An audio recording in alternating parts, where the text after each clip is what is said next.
నా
పేరు డాక్టర్ కాల్వ విజయనాగేంద్ర.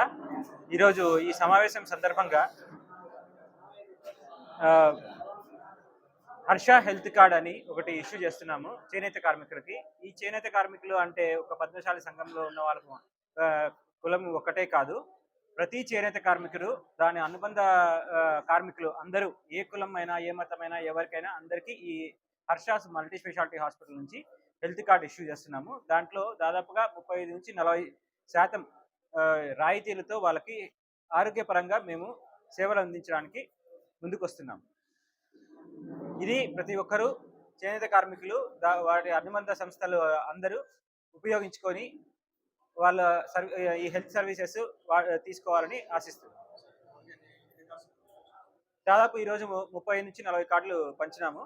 ఈ మీడియా ద్వారా వెళ్తే ప్రతి ఒక్కరూ వచ్చి వాళ్ళ చేనేత గుర్తింపు కార్డు, ఆధార్ కార్డు తీసుకొని వస్తే వాటి ద్వారా వాళ్ళకి హెల్త్ కార్డ్స్ అన్ని ఇష్యూ చేస్తాము. 24 hours అన్ని మల్టీ స్పెషాలిటీ హాస్పిటల్ ఉన్న హాస్పిటల్ ఇది 100 bedded హాస్పిటల్. ప్రతి ఒక్కటి ఇక్కడ అందరికీ సర్వీసెస్ అందుబాటులో ఉంది. అందరూ వినియోగించాలని ఆశిస్తున్నాం. ఇప్పుడు multi speciality hospital Harsha multi speciality హాస్పిటల్లో మనకు general medicine, orthopaedics, paediatrician, critical care, surgical ఆంకాలజిస్టులు ఉన్నారు, సర్జికల్ పీడియాట్రిషియన్స్ ఉన్నారు. అన్ని రకాల సర్జరీస్ ఇక్కడ జరుగుతాయి. సో ప్రతి ఒక్కరికి ఇక్కడ వచ్చి మీరు అందుబాటులో తీసుకోవచ్చు. సేవలు మేము అందించడానికి రెడీగా ఉన్నాం. కూడా ఉంది.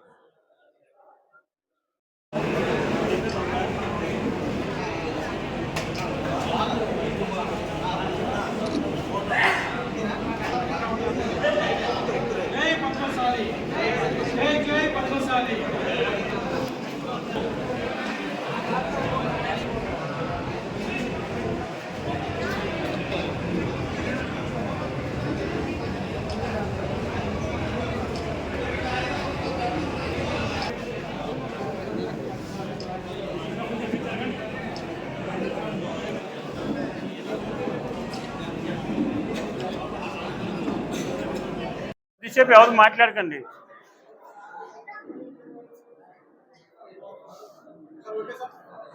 ఆంధ్రప్రదేశ్ పద్మశాలి సంఘం ఈ రోజున పొద్దుటూరు పట్టణంలో ఈ యొక్క రాష్ట్ర కార్యవర్గ సమావేశం జరుపుకుంటున్నాము. ఈ యొక్క సమావేశంలో ముఖ్యంగా పొద్దుటూరు సంబంధించిన డాక్టర్ కాల్వ విజయనాగేంద్ర గారు మరి వారి హాస్పిటల్ నందు కొన్ని రాయితీలతో చేనేత కార్మికులకి, పద్మశాలీలకి, మరి ఈ చేనేత వృత్తిలో ఉన్న ప్రతి ఒక్కరికి కూడా 50% కొన్ని వైద్యంలో, కొన్ని రకాల టెస్టుల్లో వచ్చేది 30%, అట్లా 5%, 10% రాయితీలు కల్పించి చేనేత కార్మికులను ఆదుకోవాలనే ఒక ఆ కులంలో పుట్టినందుకు నేను కులంలో కొంత మేరకు నేను సేవ చేసుకోవాలనే ఒక భావన వారికి కలిగి ఈ రోజున చేనేత కార్మికులకు హెల్త్ కార్డులు ఇష్యూ చేయడం జరిగింది. ఇది ఈ యొక్క జిల్లాలోనే కాకుండా రాష్ట్ర నలుమూల నుంచి కూడా చేనేత కార్మికులు అందరూ కూడా ఉపయోగించుకోవచ్చు. వారికి ఎలాంటి 4-5 లక్షల నుంచి 10 లక్షల దాకా ఎంత వైద్యం వచ్చినా దాంట్లో వారు ఇస్తున్న రాయితీని ఉపయోగించుకొని వైద్యం చేయించుకొని వెళ్ళే విధంగా డాక్టర్ ఈ యొక్క అవకాశం కల్పించారు. దాంతోపాటు ఈ రోజున రాష్ట్ర పద్మశాలి సంఘం సంబంధించి ఈ యొక్క రాబోయే ఎలక్షన్స్ ఏదైతే ఉన్నాయో అది జెడ్పీటీసీ, ఎంపీటీసీ, సర్పంచ్, మున్సిపాలిటీ ఇలాంటి వాటిల్లో కూడా రాష్ట్రంలో పద్మశాలీలు ఎక్కడెక్కడైతే ఎక్కువ మంది ఉన్నారో ఆ ఏరియాలో మేము అభ్యర్థుల్ని సూచించి అక్కడ ఉన్న రాజకీయ పార్టీలను కోరే విధంగా, అలాగే కుల సంఘంలో రాజకీయంగా చైతన్యం కలిగే విధంగా మాకు కూడా అవకాశాలు కల్పించమని చెప్పి అన్ని పార్టీలని అధ్యక్షులు కూడా కోరుకొని రేపు రోజున అధిక సంఖ్యలో పద్మశాలీలను గెలిపించుకోవాలని, అలాగే తిరుమల తిరుపతి దేవస్థానం సంబంధించి అమ్మవారి పుట్టింటి వారం కొండ మీద మాకు కూడా ఎన్నో మఠాలు ఉన్నాయి. పద్మశాలీలకి భృగమహర్షి మార్కండేయుడి మఠం కట్టుకునే విధంగా స్థలం కేటాయించాలని చెప్పి ఒక డిమాండు. 2, రాష్ట్రం నలుమూల నుంచి ఆంధ్రప్రదేశ్ రాజధానికి ఎవరు వచ్చినా కూడా పద్మశాలీలు ఉండేదానికోసం వసతి కోసం 2 ఎకరాలు పద్మశాలీలకి భవన్ కోసం స్థలం కేటాయించాలని, అలాగే ఎక్కడైతే పద్మశాలీలు ఎక్కువ ఉన్నారో అక్కడ పద్మశాలీలకి ఎమ్మెల్యే సీట్లు కేటాయించాలని. ఇప్పుడు రాష్ట్రంలో 40 లక్షల మంది పద్మశాలీలు ఉన్నాం, 20 లక్షల ఓటు బ్యాంక్ ఉంది, కానీ ఒక్క ఎమ్మెల్యే కూడా లేదు. ఈ విషయంలో అన్ని రాజకీయ పార్టీలు మమ్మల్ని గుర్తించే విధంగా మేము ప్రయత్నం చేస్తున్నాము. ఆంధ్రప్రదేశ్ పద్మశాలి సంఘం ద్వారా రాష్ట్రం మొత్తం కూడా పర్యటన చేసి అన్ని జిల్లాల్లో కూడా పద్మశాలీల యొక్క చైతన్యం అభివృద్ధి కొరకు ఆంధ్రప్రదేశ్ పద్మశాలి సంఘం పోరాటం చేస్తుంది.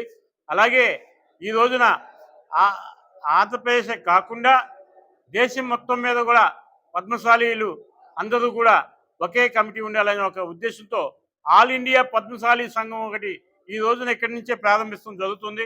దానికి గాను కర్ణాటక రాష్ట్రం నుంచి విజయ్ కుమార్ గారు, అలాగే ఛత్తీస్గఢ్ రాష్ట్రం నుంచి గోపాల్ గారు, ఇంకా వేరే కొంతమంది ట్రైన్ లేట్ అయ్యి ఇంకా రీచ్ కాలేదు, వస్తున్నారు.